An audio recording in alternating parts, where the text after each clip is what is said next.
05:12 local time, Strait of Hormuz. A catastrophic disaster has violently concluded 400 feet below the surface. An Iranian submarine commander grips his console in terror, listening to his $2 million heavyweight torpedo detonating against nothing but empty salt water. The deafening shockwave reverberates through the dark thermal layers, confirming a humiliating reality. His perfect ambush evaporated into spectacular financial ruin. If you think a 100,000-ton American Nimitz-class carrier boxed into a narrow transit lane is an easy target, then you are about to witness the most ruthless, embarrassing reversal of fortune in modern naval warfare. Most people see a giant floating city making a slow 1-5 knot crawl, looking like an easy multi-billion-dollar prize. But folks, here is the lethal error the Iranian planners completely missed. Stay focused, because the physics of underwater destruction will show exactly how the United States Navy turns a deadly hunter into helpless prey. For 72 hours before this absolute disaster, commanders operating Iran's fleet of diesel-electric Fateh-class submarines were convinced they had masterminded the naval ambush of the century. Crawling silently on battery power at a slow 2 knots, they tucked their vessels into the ocean's thermocline, an invisible cold water layer that bends sonar waves and creates a natural acoustic trench to hide inside. Inside the sweat-stained control rooms, the mood was dangerously arrogant as crews high-fived and prematurely celebrated the impending destruction of a $13 billion symbol of American might. Their arithmetic seemed brutally simple. Risk a $40 million tube and a few million-dollar Type 53 to 65 wake-homing torpedoes to instantly paralyze the global economy and send thousands of sailors into the abyss. They truly believed their stealth made them untouchable ghosts. Casual observers might look at this and think the massive carrier is trapped in a deadly choke point. But if you belong to the group that understands modern network-centric warfare, you already know the hunters are completely blind. While the Iranian crews were practically popping champagne inside their metal tubes, they remained completely oblivious to a terrifying reality unfolding directly above them. The massive American supercarrier was never the prey. It was deliberately playing the bait. Long before the first enemy torpedo tube was ever flooded, a $175 million P-8A Poseidon aircraft had mapped the battlespace, silently dropping an invisible grid of SSQ-53 Sonobuoys into the dark water.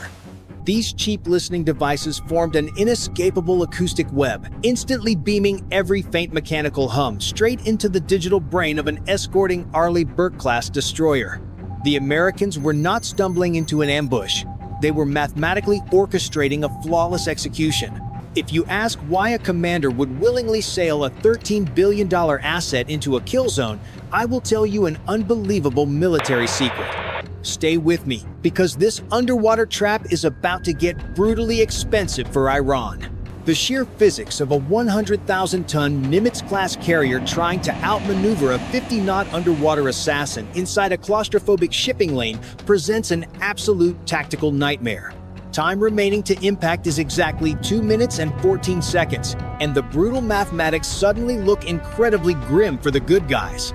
You see, the Iranian strategy relies on the terrifying reality that a multi-million-dollar Type 53 to 65 heavyweight wake-homing torpedo does not care about fancy radar jamming or standard acoustic deception.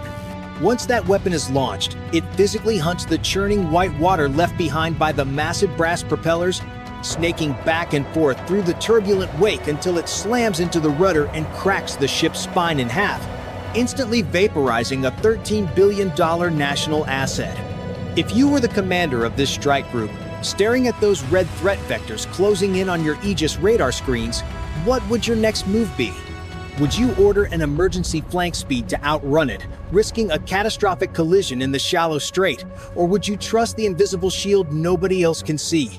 Most average people would scream for the escorting Arleigh Burke destroyers to frantically dump millions of dollars worth of anti-torpedo countermeasures into the water, hoping something hits. But here is the genius detail that makes this an absolute masterpiece of network-centric survival.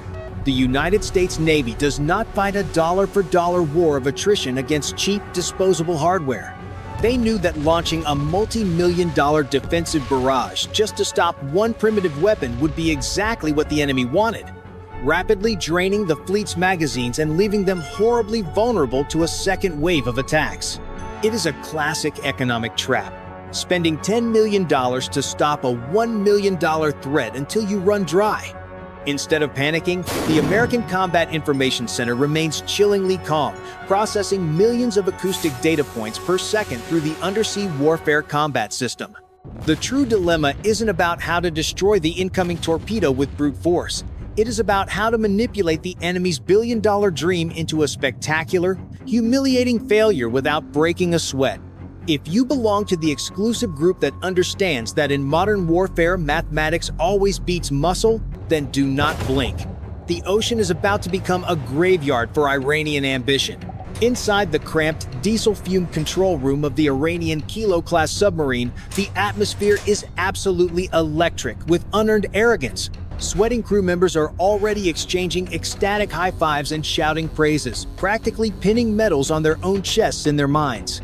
They are staring at their rudimentary green glowing sonar displays, watching the bright acoustic line of their Type 53-65 torpedo running perfectly hot and straight toward the mechanical heartbeat of the American supercarrier.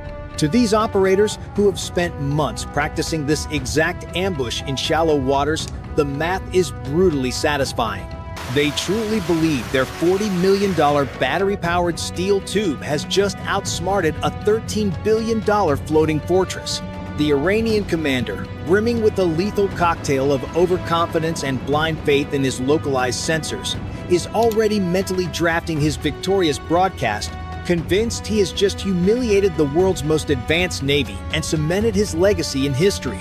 He visualizes the catastrophic fireball, the screaming torn metal, and the chaotic aftermath that will instantly send global oil prices skyrocketing and embarrass the United States on the world stage. It is a terrifyingly pure display of premature celebration, a complete detachment from the brutal reality of the electronic battlespace expanding miles above their submerged heads. They are so fixated on their tiny, localized picture of the ocean that they have completely ignored the broader invisible network actively dissecting their every mechanical heartbeat. But folks, here is the lethal error that makes this entire scenario so incredibly embarrassing for the hunters. Ordinary viewers might think this is the end of the line for the carrier, but if you belong to the group with a sharp tactical eye, you already know the Iranian sonar operator is tracking a ghost. Stay tuned, because the physics of deception in the next 60 seconds is about to turn this claustrophobic celebration into a masterclass in financial devastation, and the thermal truth is about to get very, very loud. Time remaining to impact is exactly 45 seconds, and the dark water is boiling with acoustic tension as the Iranian submarine commander greedily floods a second tube, launching another $1 million weapon to absolutely guarantee the destruction of the $13 billion American carrier. He is employing a classic saturation tactic, attempting to overwhelm the defense network by forcing the escorts to deplete their multi-million-dollar magazines in a frantic panic. But here is the catch that the Iranian planners completely missed. Most people watching this unfold would only see a massive ship desperately fleeing, but those with eagle eyes and a deep understanding of electronic warfare will notice something entirely different slipping into the churning water behind the giant vessel. The United States Navy is not going to waste a single expensive interceptor to stop this primitive attack. Instead, the carrier quietly deploys the AN/SLQ-25C Nixie, a highly classified reusable towed decoy system that drops into the wake like an unassuming metal fish. Stay tuned, because the physics of destruction in the next 30 seconds is about to completely hijack the enemy's billion-dollar dream. The Nixie is not a physical shield, it is an acoustic ghost, a brilliantly simple device that digitally synthesizes the exact acoustic signature of the carrier's massive brass propellers and amplifies it to an absolutely irresistible volume.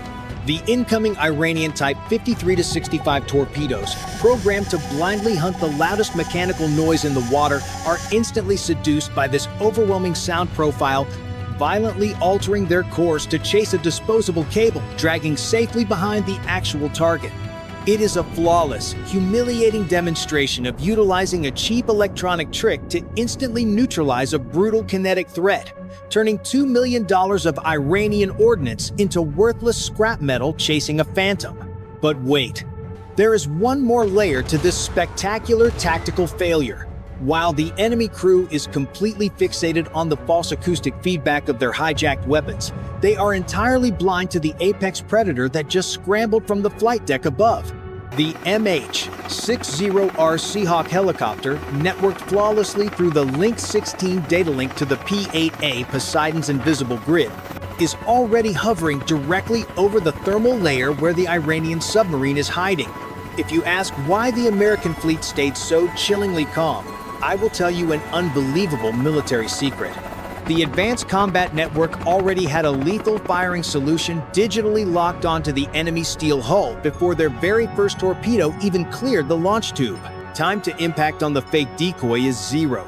And as the Iranian crew cheers for a phantom explosion, a $50 million MH-60R Seahawk casually hovers 200 feet above their heads, unspooling the ultimate executioner. Stay with me, because the final move isn't a shot across the bow. It is a brutal, calculated assassination. The Seahawk releases a Mark 54 lightweight torpedo, a $1 million flying supercomputer that plunges through the surface and immediately activates its active sonar, sending a terrifying, high-frequency acoustic ping slicing straight down through the thermocline.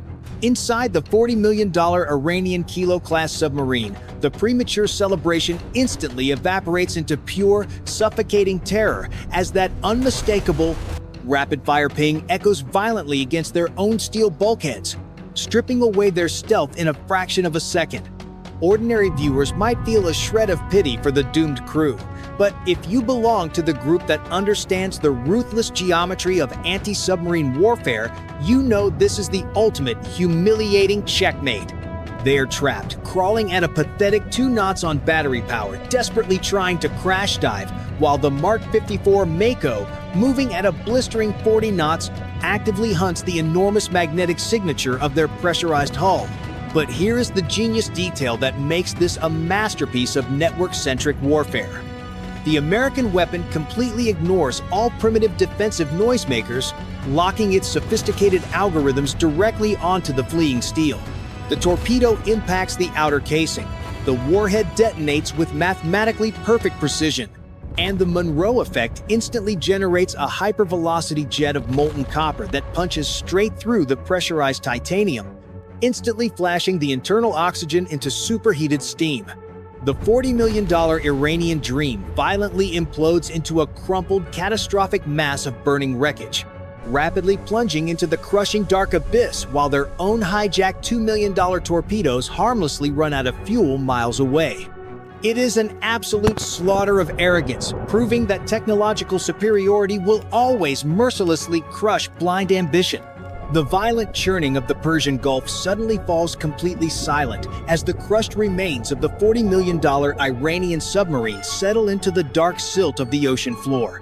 Above the surface, the breathtaking reality of this one-sided slaughter becomes undeniably clear to anyone watching the tactical data links. The $13 billion Nimitz-class aircraft carrier, alongside its multi-billion-dollar escorting fleet, hasn't suffered a single scratched paint job or diverted a single degree from its original calculated course. Most ordinary people would look at the calm waters and assume the American strike group barely survived a horrific near miss. But folks, here is the genius detail that makes this an absolute masterpiece of financial and strategic safety. The United States Navy completely dismantled a coordinated multi-million-dollar ambush without ever forcing their Arleigh Burke destroyers to deplete their incredibly expensive vertical launch missile magazines. But here is the detail that makes this a masterpiece of strategic intimidation. The P-8A Poseidon didn't just guide a torpedo, it recorded every encrypted communication and acoustic fingerprint Iran broadcasted during their panicked final moments. The United States now possesses the exact targeting data needed to unleash a devastating barrage of multi-million-dollar Tomahawk cruise missiles directly into Iran's hidden coastal submarine pens. This wasn't just a failed ambush, it was a catastrophic intelligence surrender. Only sharp tactical minds can answer this. If you were the Iranian commander tomorrow, would you launch another attack or hide? Let me know your Grandmaster move in the comments.